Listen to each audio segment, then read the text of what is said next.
Podcast Main Bola, ayo dengerin. Jawa Pos Radar, Jogja pasti pimpin. Info terkini, gak bikin pusing. Bola bikin hidup makin asik.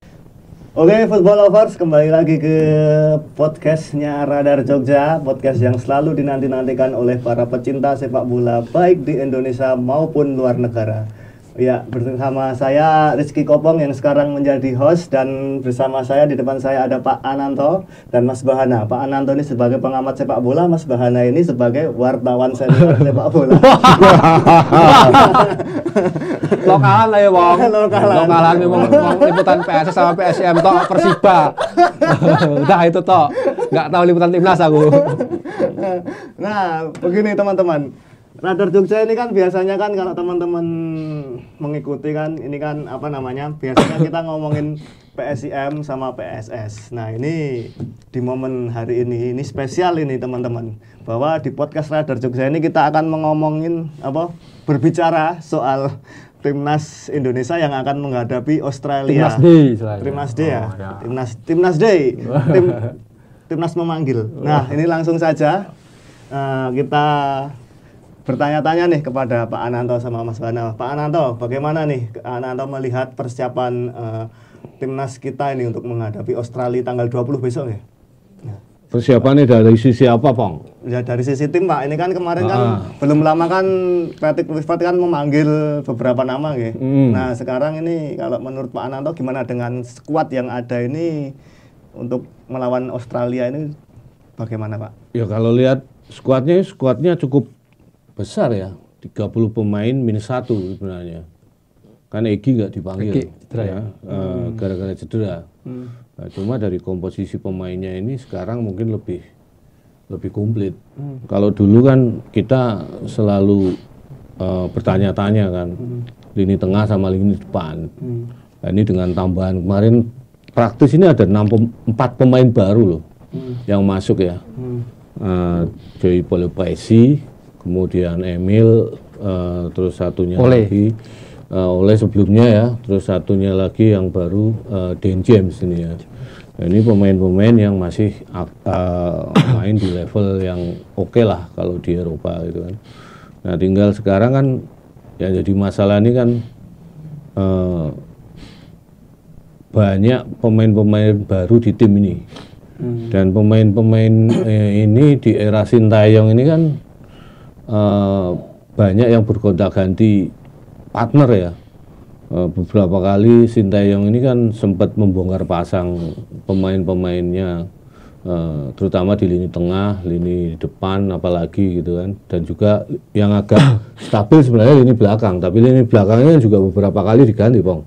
Ya, dengan masuknya beberapa pemain baru dan sekarang ganti pelatih, ya kita berharap aja keputusan Erick Thohir sama seperti yang diambil oleh manajemen PSIM kemarin, ya kan? Karena melihat kondisinya sudah terlihat agak menurun, diberi penyegaran, bisa naik lagi. Ya seperti biasa kan, kalau pelatih baru otomatis ada semangat baru, semangatnya baru, dan pemain-pemain kan juga ingin menunjukkan bahwa mereka layak menjadi starter dan sekarang kan saingannya juga semakin ketat di masing-masing posisi. Sekarang bahkan ada sampai 3 pemain yang punya kualitas hampir sama kan. Ya berarti ini lebih bagus ini gitu kan. Nah tinggal bagaimana nanti yang banyak orang ditanyakan tuh kan strateginya seperti apa gitu kan. Belum tahu ya Pak ya. Yes, belum tahu maksudnya ini gaya permainannya akan seperti apa gitu kan. Tapi ya itu nanti terserah dari pelatih. Pelatih pasti lebih tahu lah dibanding kita semua. Kita kan cuma memang asik sih membicarakan timnas ini kan. Memang asik gitu kan. Tapi dengan waktu yang ada ini bisa nyetel nggak Pak kira-kira pemainnya Pak? Ya dipaksa nyetel, gimana lagi, ya kan? Dan saya pikir semua tim yang lain juga sama ya. Kayak Australia juga 6 pemain cedera gitu kan, termasuk di beberapa posisi kan, terutama di lini belakang itu. Harry Suter juga nggak ada, kemudian Sirsati juga nggak ada, si Bos ini juga baru sembuh, Gordon Bos ini baru sembuh, kemudian ada beberapa pemain lagi, rekan setimnya Sandy Walsh di Yokohama ini juga baru sembuh dari cedera kan. Ya, dan kemudian strikernya Sidak ya? Ya bukan, Yengi itu juga baru saja pulih gitu. Ya, dan pelatihnya juga baru kan. Tapi ini udah pertandingan keberapa? Dia digantikan setelah menghadapi Indonesia kan, Popovic ini. Kemudian dia dua kali pertandingan menghadapi Jepang sama Arab Saudi belum pernah menang gitu. Nah, ini pastinya mereka juga lawan Cina mereka menang ya, 3-1. Ya kita berharap Indonesia ini mampu memanfaatkan cederanya pemain-pemain Australia ini. Tapi yang jelas Australia tetap Australia. Nggak bisa kita mengesampingkan Australia gitu kan. Itu mungkin Bang. Iya. Nah, kalau dari Mas Bahana nih, kalau Pak Ananto tadi melihat ini skuad ini adalah suatu penyegaran ya, suatu penyegaran dan suatu perubahan baru nih untuk ke depan dan lebih bagus katanya. Kalau Mas Bahana sendiri menyoroti skuad yang sekarang ini, aku belum wawancara sama Patrick ya. Bisa kan gue nggak tahu, aku belum wawancara ya. Disindir ya gue Bang. Oh ya, ya cukup menarik ya, terutama hadirnya Patrick Kluivert ya. Itu kan tunggu-tunggu gimana racikan Patrick Kluivert sendiri untuk menangani timnas setelah Sintayong. Kalau kita ketahui bahwa Sintayong sendiri sebenarnya belum dikatakan gagal ya, karena dia bisa membawa Indonesia ke peringkat sejauh ini peringkat 3 Pak ya, peringkat 3. Ya, tapi peringkat 3 semua sebenarnya. Ya. Karena perbedaannya ada di selisih gol aja. Ya betul. Sebenarnya tiga-tiganya ini kan masih berpeluang. Peluangnya sama. Iya, masih berpeluang. Ya. Nah, setelah hadirnya Patrick Kluivert dan staf kepelatihan yang punya nama-nama besar lah di Eropa, ini memang cukup menarik.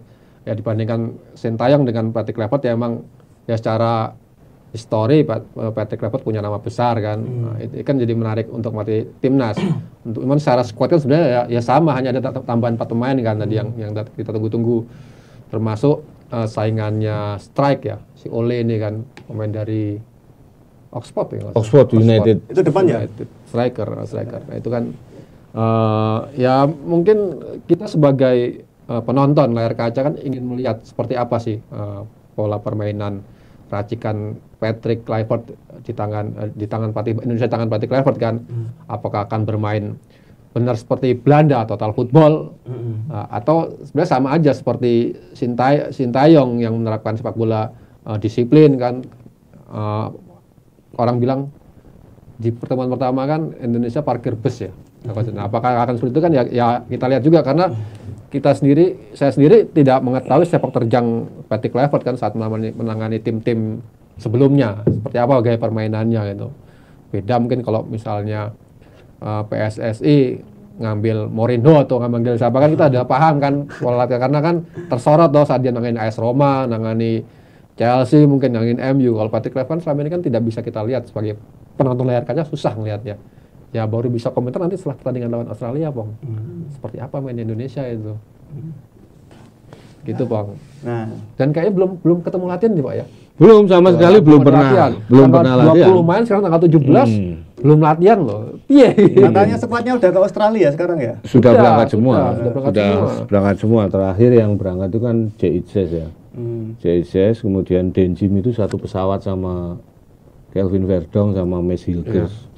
Terus kemudian kloter pertama yang datang pertama itu malah Justin Hubner ya. Hubner kayak absen Pak ya? Absen. Hubner sama Orat Mangun absen. Dan Orat Mangun ini juga mungkin masih ada pertandingan ya menghadapi kompetisi Liga Belgia. Dan yang lain Ole sudah sampai. Terus Emil juga kemungkinan juga barengan ini sudah jalan ke Sydney. Ya memang agak unik ya tim Indonesia saat ini gitu. Jadi semua pemain sekarang itu ditunggu-tunggu oleh penggemarnya kapan berangkat, kapan turunnya, kemudian datangnya kapan gitu. Dan kalau saya sih menyoroti sisi non teknisnya sih, jadi ini kan PSSI ini kan sudah mungkin ya selama saya jadi wartawan olahraga, mungkin PSSI di era Erick Thohir ini yang the best lah. Ya. Ya, mungkin ada the best lagi nanti kita nggak tahu ya. Tapi saat sepanjang saya melihat ini the best gitu kan. Kita lihat dulu, mungkin kita throwback ke belakang zamannya Nurdin Halid itu seperti apa, ya kan, dan Lanyala juga seperti apa, kemudian zamannya Iwan Bule, Edi Ramayadi itu seperti apa itu kan. Kalau dulu kan timnas ini kan sepertinya ya kalau kita sudah sampai ke Asia itu ya sudah tidak lagi optimis gitu kan. Saya ingat waktu kita tampil pertama kali di Piala Asia 96 kalau nggak salah di di UAE ya. White apa UAE ya? Widodo, gol salto itu ya. Waktu itu Liga Indonesia itu sedang berkembang lah, masih berkembang bagus. Tapi saya juga nggak begitu antusias saat menunggu timnas main di Piala Asia waktu itu, karena kita segrup dengan Korea, segrup dengan Kuwait, UAE kan, wah ini sudah kita nanti akan jadi apa di sana gitu kan, sudah pesimis dulu gitu kan, tapi ternyata luar biasa di situ kan, ternyata bisa berbicara banyak kan, meskipun ya kita nggak lolos karena kita 2 kali kalah kalau nggak salah ya, dan 1 kali seri kan. Cuma waktu itu kan seri lawan Kuwait itu kan luar biasa menurut saya gitu kan. Nah, tapi kemudian kan zaman berkembang kan, dan di era sekarang ini kan, ini kelihatan sekali. Saya sebagai jurnalis itu ikut merasakan pembenahan Liga Indonesia itu seperti apa, timnas Indonesia, PSSI ini seperti apa. Jadi kalau saya sih yakin ini kan udah berusaha keras ya Bang ya. Biasanya usaha keras ini tidak akan mengingkari hasil. Ya, kita berharap itu saja. Sebenarnya juga terus terang juga agak deg-degan juga menyaksikan pertandingan besok itu. Pasti semua orang yang deg-degan lah. Pasti semua orang deg-degan. Katanya krusial ya Pak ya? Ya sangat krusial. Sebenarnya begini, kalau nothing tulus saja ya, intinya peluang Indonesia ini memang lagi menguntungkan sekali. Kalau misalnya kita apesnya kalah pun, asal dengan dan Cina, asal dengan dengan selisih gol yang tidak banyak. Gitu. Iya, kita masih punya peluang ke babak berikutnya, babak keempat misalnya kan, sebagai peringkat 3 dan 4 kan. Karena kita sudah bisa mengalahkan Arab Saudi, otomatis kan di atas kertas. Arab Saudi, Bahrain, dan Cina ini kan satu level lah. Jadi berarti level Indonesia ini sebenarnya ada di levelnya Arab.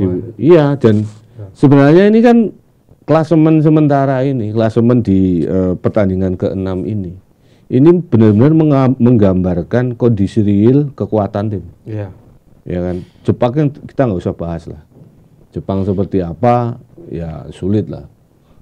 Terus kemudian di bawahnya ini Australia itu juga jauh di bawah Jepang, tipis di atas 4 tim yang lain ini kan. Sebenarnya kalau bisa dikatakan bahwa timnas Indonesia sudah satu level dengan Arab Saudi, kemudian dengan Bahrain, bahkan China, itu saya pikir juga sudah sah saja. Dan luar biasa gebrakannya PSSI ini dengan mendatangkan pemain, kemudian memperbaiki staf pelatih ini juga kita perlu apresiasi betul ya. Ya kita berharap kayak PSIM kemarin. Sekali lagi ya PSIM kan, kata Kopong tanggalnya sama, ya kan, penunjukan pelatih baru, pemberian pelatih baru, saya ini juga sudah saatnya lah. Dan memang kita kan nggak tahu internalnya seperti apa di dalam gitu. Yang tahu kan hanya teman-teman PSSI, manajer tim, pelatih dan sebagainya kan. Dan sekarang sudah berjalan bagus, dan tinggal tunggu conditioning aja kan. Tim ini kan paling nggak hanya berlatih 2 kali. Iya. Ya kan. Itu pun belum karena katanya di Sydney ini, sekarang ini musimnya musim panas ini. Agak hangat suasananya, jadi perbedaan suhunya juga cukup besar dibanding dengan Eropa ya, sehingga pemain-pemain kita yang kebanyakan dari Eropa ini juga harus beradaptasi betul dengan dengan cuaca di sana gitu. Tapi ini menurut saya malah lebih bagus ya, karena 5 hari kemudian kan mereka harus main di Jakarta kan. Nah ini pertandingan yang super krusial, Bang. Nah ini super krusial gitu kan. Nah kalau tadi Kopong bilang ini krusial, ya saya pikir bagi Indonesia semuanya krusial. 4 game ini sebenarnya krusial gitu kan. 4 game ini sebenarnya krusial. Kalau misalnya lawan Australia, kita bisa ambil 1 poin aja gitu kan dari mereka. Saya pikir ini sudah luar biasa. Ya kan, hitung-hitungnya tinggal di kandang nanti seperti apa. Dengan Jepang ya, Jepang sudah lolos kan. Iya. Kalau misalnya Jepang sudah lolos, mungkin mereka akan turunkan tim kedua atau tim ketiganya. Ya kita bisa berharap dari situ kan. Bahkan kalau mereka main dengan tim utamanya kan, ya kita masih punya peluang untuk ambil poin juga dari Jepang ya. Dengan komposisi pemain-pemain yang ada sekarang itu kan. Ini kan yang lowong kemarin itu kan pemain berpengalaman di lini tengah kan. Karena yang pengalaman kan cuma 1 di lini tengah, Tom Haye kan. Ivar, Marcelino, kemudian Nathan itu kan pengalamannya masih jauh lah dibanding dengan Tom Haye. Tom Haye itu pernah juara U17 Euro 17 ya tahun 2012 kalau nggak salah, bareng Sandy Walsh di situ kan. Di sini kan kemudian dia main di klub-klub level atas di Belanda. Kemudian sekarang dicarikan tandemnya Joey Pelupesi ini. Nah, Pelupesi ini mungkin untuk menambal puzzle yang selama hilang di lini tengah ini. Makanya kayak kemarin begitu Jairo ini nggak bisa diambil, si Patrick sama Pastor bilang, ditanya sama PSSI, ini Jairo nggak bisa, langsung opsinya Joey keturunan Maluku, set cuma 2 minggu bisa langsung dinaturalisasi kan, luar biasa. Dan saya beberapa kali lihat pertandingannya Joey, ini juga pemain ini gaya mainnya kayak mengingatkan kita, kalau yang masih seger di ingatan kita ya, itu kayak Raja Nainggolan. Gayanya mainnya seperti itu. Jadi tukang kepruk lah di lini tengah. Nah tinggal nanti duetnya dengan Tom Haye atau dengan Marcelino di tengah ini seperti apa. Jadi secara krusial nggak krusial semua, Bang. Tapi dengan persiapan 3 hari dan juga pemain perjalanan juga ya Pak ya, katanya kan tadi baru datang dari mana-mana tadi, belum terkumpul semua. Nah ini kan nanti baik chemistry maupun ya faktor teknis lah di lapangan, nanti ini akan seperti apa Pak kalau jenengan melihat? Ya kalau mereka kan pemain pengalaman rata-rata gitu kan. Enggak seperti kita loh yang baru. Dan mereka tuh jadi pemain profesional ya, dan level mereka kan profesionalnya beda dengan mungkin pemain-pemain yang tidak terbiasa dengan iklim kompetisi internasional ya. Mereka kan terbiasa dengan iklim kompetisi internasional, dan di klub mereka juga mungkin sering melakukan perjalanan-perjalanan seperti ini kan. Kayak misalnya Kevin Dick contoh, dari Copenhagen kemarin ke Inggris gitu kan, kemudian harus balik dari main di sana, kemudian balik lagi ke Copenhagen, main di sana juga, dan itu kan juga jaraknya juga lumayan ya, yang memang nggak sepanjang ini, nggak sejauh ini, cuma kan mereka sudah punya pengalaman untuk mengantisipasi itu. Dan saya pikir kalau tim-timnya pemain-pemain sekelas ini ya nggak terlalu bermasalah ya. Memang untuk fisik memang sedikit bermasalah ya. Cuma nantinya kan ini ada jeda waktu cukup untuk beristirahat lah, sekitar 1 hari mungkin bed rest semua mereka akan diistirahatkan semua kan, sebelum nanti akan bugar pada H-1 atau H-2 mereka sudah full semua energinya gitu.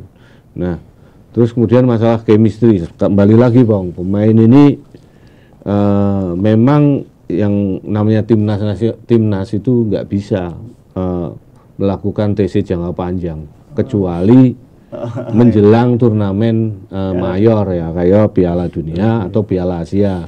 Kemarin di Piala Asia tahun kemarin Indonesia kan juga sempat melakukan TC selama 1 bulan kan, sebelum berangkat ke Qatar. TC dulu di Turki dengan beberapa kali uji coba di situ.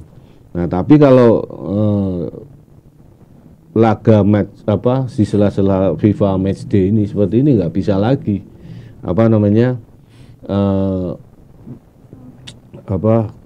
harus ada Cerit malam, pembangunan chemistry. Chemistry itu harus TC itu sulit Bang. Ya kan, ya tinggal pemilihan pemain aja kan, otomatis.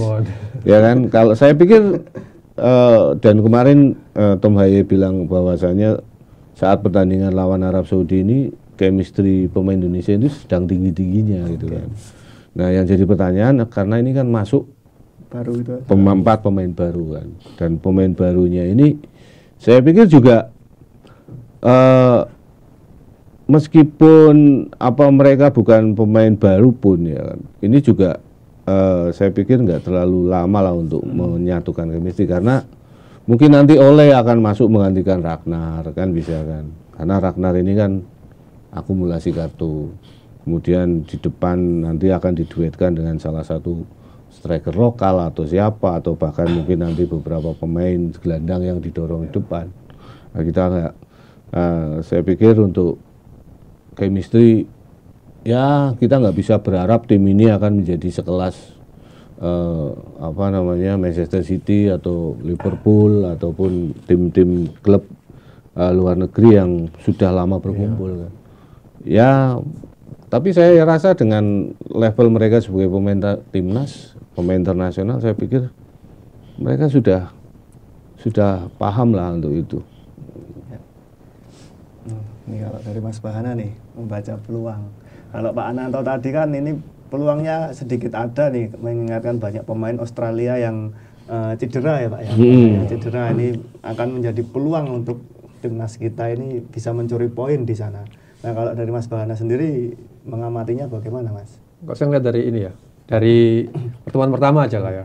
Ya semua orang tahu lah Australia adalah sebuah negara yang rajin langganan Piala Dunia kan, ya kan. Tapi kan ngelihat Indonesia sekarang sudah seperti saat ini dan pada pertemuan pertama kita bisa menangan imbang 0-0 walaupun digempur habis-habisan ya itu sebagai tanda bahwa sebenarnya ya Indonesia itu bisa mengimbangi Australia. Dan Australia sekarang ini bukan Australia zaman eranya Harry Kewell, Mark Viduka ya Pak ya. Jadi kan pemain-pemainnya sebenarnya secara tier liga pun nggak jauh beda kok dan pemain Indonesia. Maksudnya tidak ada sih sekarang ya dulu orang lihat kalau zaman kita kan siapa yang adalah Harry Kewell, Mark Viduka. Sekarang Australia tidak punya pemain-pemain bintang yang wow seperti itu kan. Nah, artinya dengan pemain Indonesia banyak naturalisasi kan, pemain naturalisasi ya saya rasa peluang Indonesia pun sebenarnya sama Australia dengan selisih angka yang sangat selisih 1 kan, selisih 1. Ya, saat mereka masih ada pemain-pemain yang level tiernya di atas seperti itu kayak Harry Kewell, kemudian Mark Viduka, kemudian yang lainnya itu kita juga sempat main di sana juga. Main di Indonesia di Jakarta waktu itu 0-0 kemudian kita away itu juga zamannya Boas, BP dan bagian itu kita hanya kalah 0-1. Itu pun kekalahannya itu karena misunderstanding antara pemain belakang dan kiper. Jadi bola itu lepas dari kiper gitu kan, kemudian disundul oleh pemain Australia dan golnya ini juga memang bukan gol yang yang luar biasa lah, tapi memang karena kesalahan pemain-pemain Indonesia. Tapi selain kita melihat dari hasil, memang hasilnya tipis seperti itu. Hanya saja dulu saat Indonesia masih masa itu permainannya, gaya main Indonesia, ritme permainan waktu 2 pertandingan itu memang sangat jomplang ya. Sangat jomplangnya dalam artian mungkin Australia sampai 80%, 20% gitu menguasai dan sama sekali tidak ada perlawanan dari Indonesia. Indonesia benar-benar parkir kereta istilahnya kan, parkir tank udah bukan parkir bus lagi, parkir tank yang diparkir itu. Ya saya rasa ya adalah peluang dengan squad dengan para pemain dan sekarang kan talenta yang dimiliki Indonesia sekarang ya punya lah Indonesia satu peluang minimal ya bisa curi poin seri aja itu udah bagus bagi saya. dan nanti kita bisa maksimalkan di laga melawan China dan Bahrain. Begitu Mas Opong. Oke, ini sangat seru sekali ya teman-teman pecinta bola. Ini ternyata banyak sekali yang bisa dieksplor dari timnas Indonesia ini apa namanya. Kalau dari tadi nih kan kita kan masih penasaran nih dengan apa namanya Coach Patrick ini akan seperti apa nih besok nih. Nah untuk perdana besok ini kalau dari Pak Ananto nih kan Patrick sendiri kan juga memiliki track record sebagai coach nih Pak Ge. Ya. Nah itu dan juga dulu striker Barcelona ya. Pelatih mana dulunya? Aduh nggak ngerti ya. Saya ngerti ku striker Barcelona. Striker Barcelona. Tapi sebelum itu sebenarnya dia prime-nya itu di Ajax. Ayak ya Pak ya. Nah, itu. Milan ya? Pernah ke Milan ya? Pernah ke Milan, terakhir di Newcastle juga. Nah itu kalau mengamati nih Pak Ananto nih sejauh ini bakal menerapkan gaya permainan seperti apa nih besok untuk timnas kita ini, si Patrick Kluivert ini. Ya kalau kita lihat kan gini, ini kan banyak orang yang beradu analisis dan beradu tebak-tebakan. Ini mainnya seperti apa gitu kan.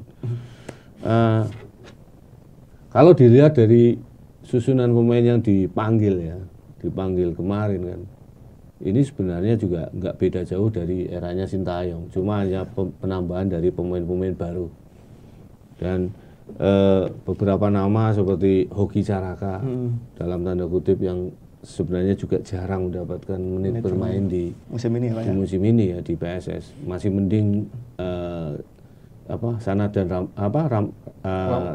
Sananta ya, Ramadan Sananta yang sudah hampir selalu jadi pilihan pertama di Persis itu kalau dia nggak cedera ataupun nggak kena akumulasi kartu ya.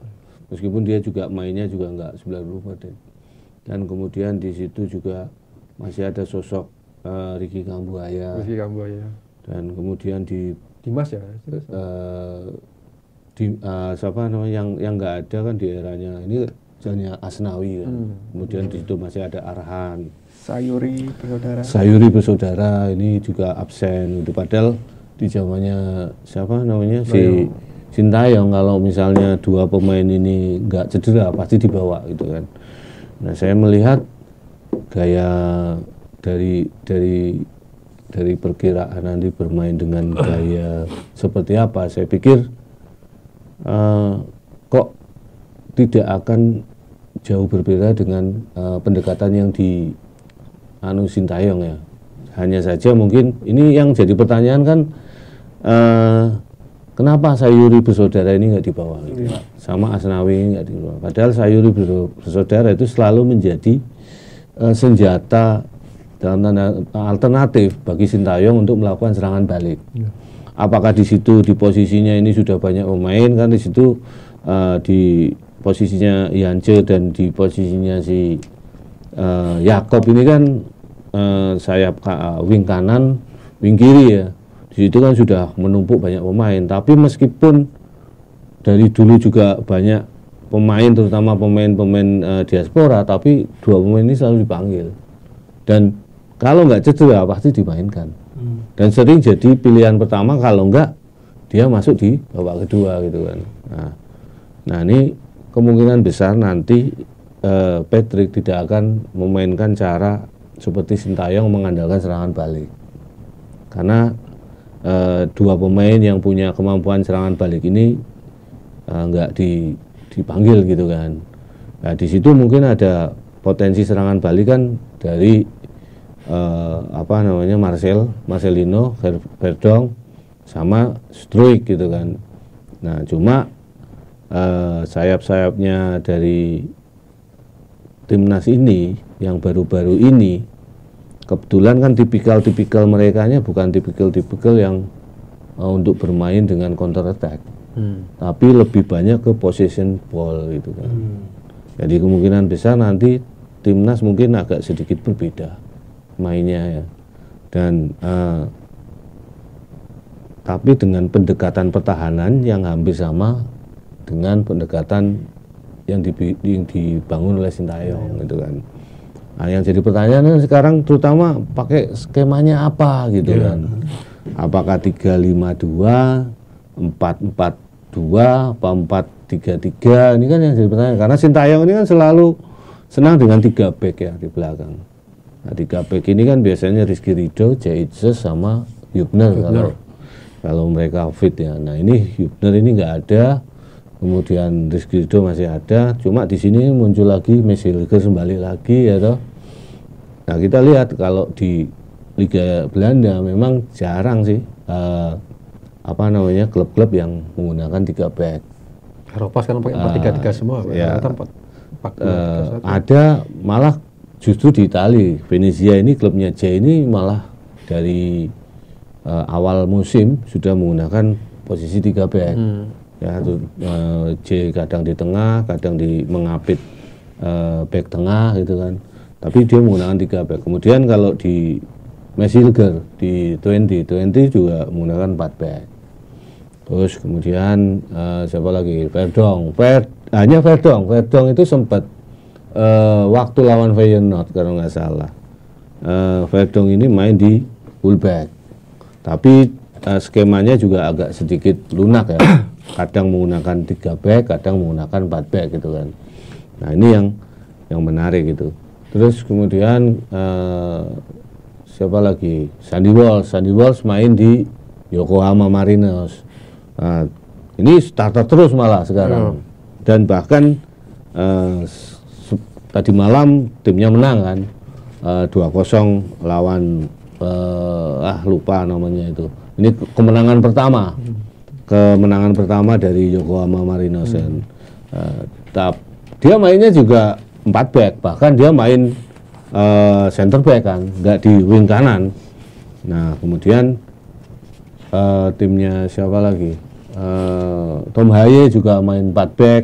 Nah, saya pikir kemungkinan besar akan menggunakan 4 back itu sangat besar, Pak.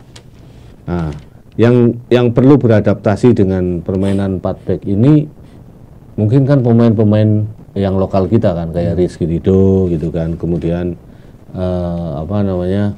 si Arhan kalau memang diturunkan. Tapi Arhan beberapa kali juga main di 4 back di Bangkok United kan. Jadi memang agak menarik juga ditunggu. Nah, tapi kemarin kalau katanya si Tom Haye, dia itu lebih senang bermain dengan 4 gelandang di tengah atau lebih dari itu kan. Nah, selama ini kan karena dia banyak yang menggunakan 3 back, sehingga sebenarnya otomatis kan 3 center back, kemudian ada wing back 2 kan jadi 5 kan. Kemudian di lini tengah praktis hanya 3 antara di Tom Haye, ke Ivar Zener sama si Marcel. Yang lainnya juga main 3 di depan kan. Nah mungkin nanti karena ini katanya pelatih-pelatih Belanda ini suka diskusi dengan pemain, kemungkinan besar mereka juga akan memainkan 4 gelandang atau lebih gitu kan. Nah di situ jadi kemungkinan besar nanti Ivar Zener bisa dimainkan bareng dengan si Tom Haye, kemudian di situ juga ada Joe Pelopesi, kemudian satunya Marcel, hingga nanti striker di belakang striker itu ada si Struijk, depannya mungkin ada si Ole. Nah tapi kalau di belakang ini yang tricky nih, kalau nanti mungkin 4 back, kemungkinan di 2 itu J kan nggak mungkin tergeser. Nah, kemudian di tandemnya J ini dipilih siapa gitu kan. Pilihannya kan tinggal di situ ada Mesilger, kemudian di situ juga ada si Rizky Ridho, kemudian juga ada Kevin Dix, ya kan. Dix cedera ya? Dix bisa main. Bisa main. Nah, kemarin lawan Chelsea juga main full, ya kan. Dan kemarin sebelum berangkat ke Indonesia, berangkat ke Sydney, dia main masuk di menit 67 di Liga Denmark. Jadi saya pikir ini yang menarik komposisi belakang. Kalau memang pakai 3 back, kemungkinan besar malah duetnya nanti di situ bisa antara J kemudian si Hirges, atau enggak J sama si Sandy. Kemudian di situ juga ada masuk lagi Kevin Dix kan. Karena Kevin Dick ini sering main di center back juga. Dari posisi sebenarnya yang jadi wing kanan ini sebenarnya, wing back kanan. Mungkin itu, Bang. Kalau dari Mas Bahana sendiri, besok ini akan menjadi game yang seperti apa, Mas? Kan belum nonton. Ya akan Ya gimana ya, kalau dilihat karena kalau lihat dari stok squad Indonesia ya itu kebanyakan justru banyak gelandang belakang, Pak ya. Back sama gelandang ya. Back malah yang back banyak, back sangat, artinya sangat luar biasa ya, sama wing back. Back sama wing back kan kalau lihat squad Indonesia kan. Artinya ya Patrick sendiri akan memanfaatkan skuad yang ada untuk ya mungkin akan bermain tidak cukup menyerang mungkin ya, dan akan banyak menerima serangan dari Australia dari Australia, dan tidak jauh berbeda menurut saya nanti seperti apa yang dimainkan oleh Sintayong kan, karena Patrick sendiri kan baru awal kan meraba-raba potensi dari setiap pemain kan ya. Saya rasa pertandingan besok sih ya masih banyak dikuasai oleh Australia yang secara ya meskipun beberapa pemain bintang mereka, pemain kunci inti mereka cedera, tapi kan pemain lapisnya, pemain lainnya kan tetap mempunyai kualitas tersendiri tuh dibandingkan dengan mungkin lah Indonesia cara rata-rata mungkin di atas timnas ya. Cara permain ya tetap Australia masih di atas, tapi saya rasa Indonesia tetap masih bisa menahan masih bisa mengimbangi gaya permainan dari Australia lah, seperti itu. Oke, seperti itu saudara-saudara. Menarik lah. karena saya sendiri tidak belum tahu ya gaya mainnya Patrick seperti apa loh. Kalau kita sudah tahu gaya main dia seperti ini, mungkin kita bisa analisa kan. Tapi gini Pak, kelihatannya nanti yang pegang peranan itu bukan Patrick sebenarnya dalam penentuan strategi dan taktik dan game plan itu mungkin lebih banyak ke Alex Pastoor. Sebenarnya kalau kita mau lihat cara main Indonesia ini seperti apa ya saat Pastoor ini pegang Almere itu terakhir kan, sebelum dia pindah kan, dia keluar dari begitu dia antar Almere promosi ke Eredivisie, kemudian kan dia cabut dari situ. Nah, sebenarnya tinggalannya itu karakternya ada di situ. Kalau Patrick itu saat ngelatih dia pegang Curaçao gitu kan, kemudian dia pegang Adana Demirspor itu permainannya memang saat dia pegang Curaçao karena itu pengalaman pertama. Saya pikir gaya bermainnya ini juga masih menyesuaikan, beradaptasi karena dia itu cuma 3 pertandingan kan, karena dia interim di situ. Tapi dia juga bagus lawan saat bawa Adana Demirspor ya. Dan mayoritas itu dia memang full possession football gitu kan. Jadi penguasaan bolanya cukup tinggi kalau Patrick ini. Nah, yang jadi masalah di sini kan pemain-pemain Indonesia ini pemain timnas kita ini terutama sebelum ditangani Patrick ya, saat ditangani Sintayong ini kan saat menyerang, saat mereka menguasai bola lebih banyak itu justru sulit menang. Saat lawan China itu, saat lawan Tiongkok itu ball posisinya 80% kok kalau nggak salah Indonesia loh, ya kan. Tapi itu justru malah sulit menang. Tapi saat lawan Arab Saudi, begitu ball posisinya ini lebih sedikit, malah bisa menang. Nah ini mungkin nanti mungkin karena kombinasi antar pemain, kemudian kualitas pemain yang sebelumnya, tapi kemudian nanti ada tambahan beberapa pemain baru. Saya pikir gaya bermainnya agak sedikit berubah. Possession footballnya akan lebih tinggi gitu kan, dan mungkin nanti timnas tidak akan menunggu Australia masuk ke pertahanan lebih dalam, tapi mereka mungkin akan apa namanya marking di atas kan, press di atas, kalau enggak press di lini tengah gitu loh Bang. Belanda ini kan yang total football kayak Belanda itu talent terbaik adalah menyerang ya kan? Menyerang. Tapi kalau saya lihat dari pelatih-pelatih Belanda yang kebanyakan sekarang tidak melakukan permainan seperti itu ya. Justru pada banyak main ball possession ya. Kayak ya taruhlah kalau saya lihat di Liga Inggris kayak Ten Hag mungkin kan. Arne Slot itu kan mainin sepak bola yang efisien sebenarnya kan, tidak benar-benar total football yang baik. Kayak filosofi pelatih-pelatih sepak bola Belanda sini udah banyak berubah kalau nggak salah ya. Ya kalau kita mau lihat total football modern sekarang ya lihat Manchester City. Itu Bayern Munchen, Manchester City, Barcelona itu total football murni sebenarnya gitu kan. Ya gaya tiki taka itu kan sebenarnya serapan dari filosofi dasarnya sebenarnya kan total footballnya siapa namanya si Johan Cruyff ini. Nah kita kan nggak mungkin berharap nanti timnas ini bisa bermain langsung seperti Manchester City kan, karena itu butuh proses kan. Ya contoh kayak Dewa United, nah, dengan permainan ball possession yang paling sederhana sebenarnya ball possession yang diperagakan oleh Bayangkara sekarang. Jadi kalau memang kita pengen lihat gambarannya seperti apa ya Dewa itu seperti itu. Nah tinggal Dewa ini juga tidak serta-merta tahun ini langsung musim ini langsung main seperti itu kok. 2 musim sebelumnya waktu pelatih yang dari Belanda ini masuk juga mereka sempat nyaris terdegradasi. Musim lalu juga mereka masih belum stabil. Baru musim ini yang mereka sudah stabil gitu. Itu butuh waktu kalau memainkan gaya seperti itu. Hanya saja kan begini.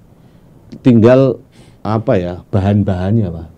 Ya kan. Kalau misalnya kita mau bikin nasi goreng gitu kan. Nasi goreng rasa ayam misalnya.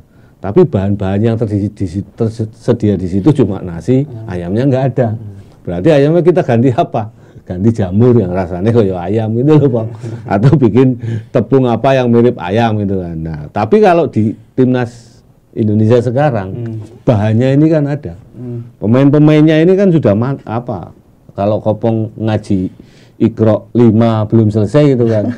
Kalau ini kan sudah katam Pak. Ya, kalau pemain-pemain ini kan katam. Nek kamu Iqra kan belum selesai gitu. Gitu loh Bang. Okay. Tapi kan tadi sudah melihat ya namanya sekuat kita kan lebih sekuat timnas kita ini lebih condong ke tengah dan di belakang. Nah ini untuk lini depan sendiri nih Pak nih. Untuk lini depan sendiri bagaimana nih? Banyak kan ada Hoki, ada Ole, ada Struijk juga nih. Nah ini potensi depan ini akan bagaimana Pak untuk laga perdana besok ini nanti? Ya kan pilihannya sedikit sekali kan. Sedikit di depan ya. Ya pemainnya ada. Cuma kan kita masih meragukan lah. Kecuali kan kita berharap banyak pada Ole kan. Tapi Ole sendiri ini kan sebenarnya bukan striker murni kan. Dan sebenarnya Patrick itu kan sebenarnya tipikal striker murni. Kemungkinan besar dia malah nanti mungkin akan memberi slot pada salah satu pemain Liga Indonesia. Kalau enggak Ramadan Sananta, kalau enggak si Septian ini, ya kan. Mungkin, nah kemudian di situ akan diapit oleh sama belakangnya ada Marcel dan mungkin Struijk juga ada gitu kan. Nah ini kan yang jadi pembahasan dari dulu kan itu karena kan striker murni kita ini hilang. Nah Witan ini kan juga sudah nggak ada lagi ya. Dan selama ini kan Struijk kan kalau musim kan dia istilahnya fast nine ya. Ya sama sebenarnya gayanya itu hampir sama dengan si Ole ini. Cuma Ole ini kan lebih bertenaga. Dia punya pengalaman ini dan dia lebih bertenaga dibanding Struijk gitu kan. Dan Ole ini tipikalnya lebih ngeyel. Struijk itu ngeyel. Tapi Ole ini lebih ngeyel dan Ole itu nggak gampang jatuh. Kalau Struijk itu senggol sedikit kan kadang jatuh.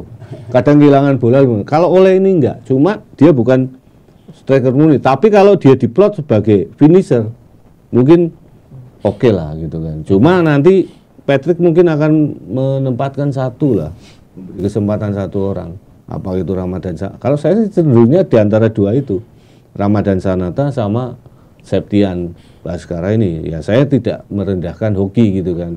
Saya mohon maaf, saya cuma melihat dari jam menit bermain aja dari dua pemain ini. Dan kalau dari sisi kematangan antara Hoki dengan Sananta jelas pasti kan lebih matang Sananta kan.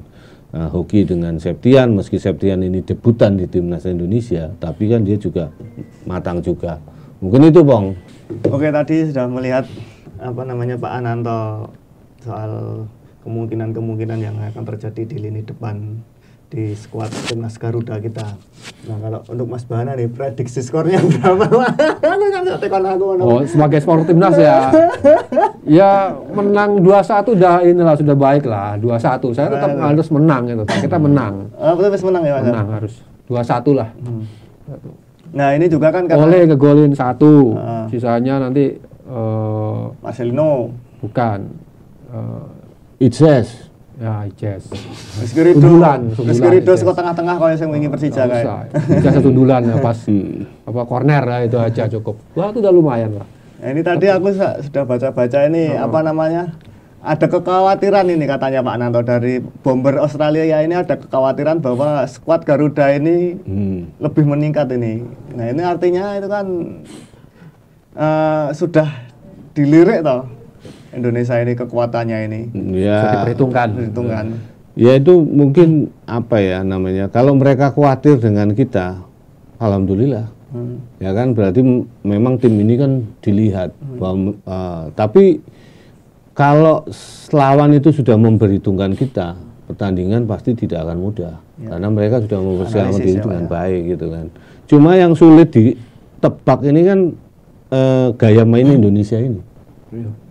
Dan siapa-siapa yang akan diturunkan ini kan juga masih diraba-raba oleh tim Australia juga. Nah, ini mungkin sebenarnya keuntungan ada di Bika Indonesia. Karena pasti gaya bermainnya juga akan lain. Yang diusung oleh Patrick Kluivert dengan si Sintayong ini pasti akan jauh. Nah, ini tim analis dari Australia ini pasti juga nggak punya gambaran. Apalagi di situ kan mereka ada lihat Patrick kan. Mereka melihat pasti head coach dulu seperti apa, head coachnya ini seperti apa. Nah, padahal mungkin nanti yang ada di belakang layar soal taktikal mungkin si Pastor. Nah, ini kan agak jadi mengambang nih apa analisis mereka. Dan saya pikir kekhawatiran itu ya karena melihat perubahan-perubahan di tim Indonesia ini. Jadi itu yang menjadi alasan mereka. Ya tidak cuma ini sih, beberapa tim sekarang kan pesaing Indonesia kan sekarang udah melihat bahwa wah ini timnas Belanda, ya kan, ya kan pelatihnya Barhen kan ngomong seperti itu. Yang dilawan itu timnas Belanda sekarang, hati-hati. Balik lagi zaman dulu. Ya yang jelas gini, maksudnya perbedaan mendasar ya dengan timnas kita dulu. Selain asal usul dari pemain gini ya, itu sebenarnya kan mentalnya. Mental pemain sekarang kan karena mereka ini bermain berkompetisi dan di apa ya namanya dan besar di luar Indonesia dan mereka apa namanya punya pengalaman, punya latar belakang yang tidak pernah bersentuhan dengan sepak bola Asia ya sebelumnya. Jadi mereka datang ke sini dengan mental yang bagus. Mereka tidak takut dengan siapapun, meskipun Australia, Jepang, ataupun Bahrain, atau bahkan negara-negara di ASEAN gitu kan. Mereka nggak takut, karena mereka menganggap bahwa pengalaman mereka di Eropa sudah cukup gitu kan. Dan kelemahan timnas Indonesia dulu itu kan kalau berhadapan dengan tim-tim nggak usah jauh, nggak usah seperti apa namanya Arab Saudi. Lawan Thailand, Vietnam aja udah ciut mental. Ya kita yang nonton, nggak usah pemainnya, kita yang nonton aja gitu. Waduh, ketemunya Thailand, ketemunya Vietnam, gitu kan. Nah, ketemunya Malaysia ya kita masih bisa lah, ya kan. Itu masih level Asia Tenggara kan. Ya, nah, kalau Laos, Kamboja gitu, biasanya kalau dulu SEA Games, AFF, kita kan di awal-awal kan melihat pesta gol yang cukup besar dari timnas kita, karena lawannya kan kalau nggak Timor Leste, Laos, Kamboja, Brunei gitu kan, ya Myanmar gitu kan. Tapi setelah naik menghadapi lawan yang satu level ya, kayak Thailand dan Vietnam, aduh gitu kan. Pasti kita sebagai penggemar aja, waduh, Pesimis dulu. ya enggak ya bukan pesimis tapi setengah yakin gitu. Ya. Ini gimana apa bisa enggak gitu. Masih ada tanda tanya, tapi dengan materi pemain sekarang, dengan mental mereka, mental pemain kan ngapain takut gitu kan. Dan mereka levelnya udah di Eropa gitu kan. Nah, jujur atau tidak, kiblat sepak bola dunia kan Eropa. Ya. Ya kan? Jujur atau tidak, sehebat-hebatnya pemain Jepang loh. Mereka pasti pengen juga main di Liga Eropa. Ya, Itu kan. benar, Pak. Itu loh.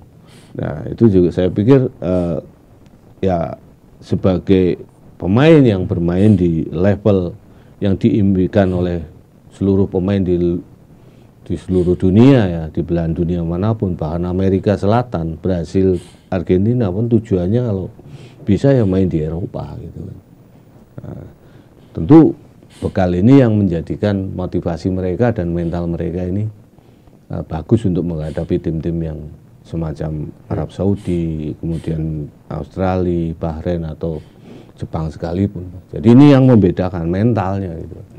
Mentalnya membedakan. Nah, dulu kan terkenal kalau pemain, terutama pemain belakang Indonesia ya, kalau di press itu kan langsung gugup gitu kan. Yeah. Nah sekarang kan mereka dengan mudah bisa keluar dari tekanan gitu kan.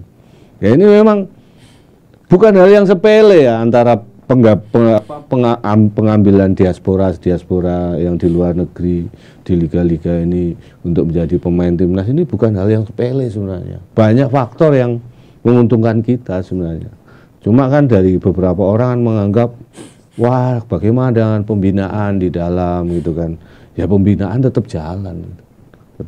Tapi kan ibaratnya sekarang nggak jauh-jauh mereka ini kan sebenarnya level kehidupannya mereka di negara asalnya ya, di Belanda ataupun di Eropa, level kehidupan mereka kan sudah lebih baik dibanding kita yang ada di sini loh Bang. Ya, tapi kok mereka mau membela negara Indonesia. Nah itu sebenarnya yang harus kita apresiasi. Dan mayoritas orang Indonesia itu suka dengan itu, nggak usah jauh-jauh. Kita ketemu bule yang bisa bahasa Indonesia, wah kita udah ramah sekali dengan dia kan, karena dia menghargai negara kita, apalagi menjadi bagian dari negara kita. Kita tahulah negara kita seperti apa ya dibandingkan dengan Belanda, Belgia atau Spanyol yang lebih tinggi taraf kehidupan mereka. Tapi mereka mau kembali lagi ke Indonesia gitu. Karena makanya banyak orang Indonesia, banyak penggemar sepak bola itu yang suka dengan pemain diaspora gitu kan. Karena itu sebenarnya saya sendiri juga sempat kita ya nggak sombong Bang, kan kita pernah jalan-jalan ke sana ya, ke Eropa, lihat seperti apa strata kehidupan mereka. Tapi mereka sudah enak di sana, mau balik ke Indonesia dengan segala macam keindonesiaan inilah yang ini kan ya perlu kita hargai. Iya kan. Nah sekarang aja banyak katanya kemarin ada tagar apa kabur aja dulu gitu kan. Malah dari Belanda kabur Ya, ke sini. sekarang dari luar negeri lo pengen jadi warga Indonesia. Loh, kalau berbicara soal diaspora, saya itu juga pemain diaspora, Pak. Dari mana? Suriname. Itu benar. Ya. Jadi mental Bang, jadi ini memang yang luar biasa mentalnya lah. Mental pemain ini. Yang membedakan ya Pak ya. Yang membedakan, yang penting main bola kan yang penting mental gitu kan. Kita nggak usah jauh-jauh, kita main fun football aja gitu kan. Kita lawan bekas pemain PSIM gitu kan, bekas pemain PSS gitu. Kalau kita lihat mentalnya ngedrop itu kan, aduh, iya mainnya. Ada santai aja, jenenge bal-balan ya kan. Ya wis. Nah itu mental seperti itu yang kita butuhkan. Nah pemain-pemain ini punya itu, punya keunggulan di mental bertanding ini. Itu Bang. Tapi bisa dikatakan juga seperti itu, ini bisa memacu untuk pemain-pemain lokal ya Pak ya untuk. Iya jelas, karena kan begini, karena level ini kan timnas ini kan sekarang siapapun orang itu bicara timnas kok. Iya. Orang yang nggak pernah nonton bola pun bicara timnas, ya kan. Sehingga otomatis anak-anak muda kita, terutama yang masih usia masih kecil gitu kan, mereka anak-anak kecil itu kan terobsesi untuk menjadi pemain sepak bola. Dan ini bagus bagi apa? Bagi pembinaan sepak bola Indonesia. Jadi tidak akan sulit untuk mencari bibit-bibit itu, ya kan. Nah, tinggal dipoles dengan sistem yang benar, ya kan, dengan cara yang benar, dikasih pemahaman cara bermain bola yang benar, itu saya yakin pasti jadi kok. Lambat laun pasti jadi. Dan target Piala Dunia pasti tercapai. Ya, Pak, ya. Insya pokoknya Allah. Indonesia kalau udah masuk Piala Dunia itu jadi rujukan kok Bang buat anak-anak Indonesia untuk bermain bola lebih baik lagi kan. Iya. Lawang sekarang nggak usah jauh-jauh. Kita aja yang umurnya seperti ini mau kok ijolan umur ya Pak. Iya, benar. Iya. Ijolan umur dengan yang muda-muda gitu kan. Kalau yang muda-mudanya nggak mau gitu kan. Jadi Ayo ijolan umur Pak piye, gitu. saya setuju sih dengan program PSSI Diaspora saat ini ya, karena untuk cari jalan cepat lah ya, jalan cepat untuk menuju Piala Dunia ya dengan cara seperti ini. Kalau untuk nunggu pembinaan sekarang memang agak susah. Tapi kan Dan nanti banyak negara lain yang pengen loh, tapi Iya, nggak bisa. bisa. Banyak negara lain yang pengen kayak kita, tapi nggak bisa. Yang penting Diaspora pembinaannya itu. jangan Iya, dilupakan. gitu Jangan loh. dilupakan. Banyak negara yang pengen. Ya kalau nggak bohong, tanya aja negara di Asia Tenggara banyak loh. Pengen. Malaysia tuh pengennya seperti apa? Pengen dapat diaspora kayak Indonesia. Gitu. Saking nggak bisanya akhirnya ya sudah. Sekarang kita yang punya peluang ini, kenapa kita sia-siakan? Kan nggak mudah untuk membujuk orang jadi warga negara kita. Apalagi secara ranking kan Indonesia jauh di bawah kan. Ranking berapa sih kan? Nah itu sebenarnya itu gampangnya gitu loh. Wong orang kita aja yang di sini pengen keluar negeri kok. Ya. Melihat segala situasi tadi ya Pak Ananto dan Mas Bahana tadi, kira-kira nih lawan Australia besok nih Pak Ananto sama Mas Bahana nih optimis nggak nih timnas kita ini bakal bisa mencuri poin di kandang Australia besok? Nek aku ya Bang ya. Oke. Aku ini kalau saya itu nggak optimis banget gitu kan. Maksudnya Atas pundi Pak? biasanya kalau saya optimis banget itu hasilnya malah mengecewakan. Iya. Saya itu menganggap dalam segala sesuatu, saya menganggap sesuatu itu hasilnya mengecewakan, gitu kan. Yang penting ternyata kenyataannya lebih bagus, alhamdulillah, gitu loh. Jadi saya tidak berharap banyak banget kok. Wong kita lihat tim ini sudah bagus seperti ini, saya sudah senang gitu. Apalagi bisa menang lawan Australia. Ibaratnya kalau seri lawan Australia saya sudah bersyukur, ya kan. Kalaupun kalah ya masih ada peluang lah, gitu kan. Kan nggak kehidupan sepak bola Indonesia nggak berhenti pada satu pertandingan itu. Yes. Ya.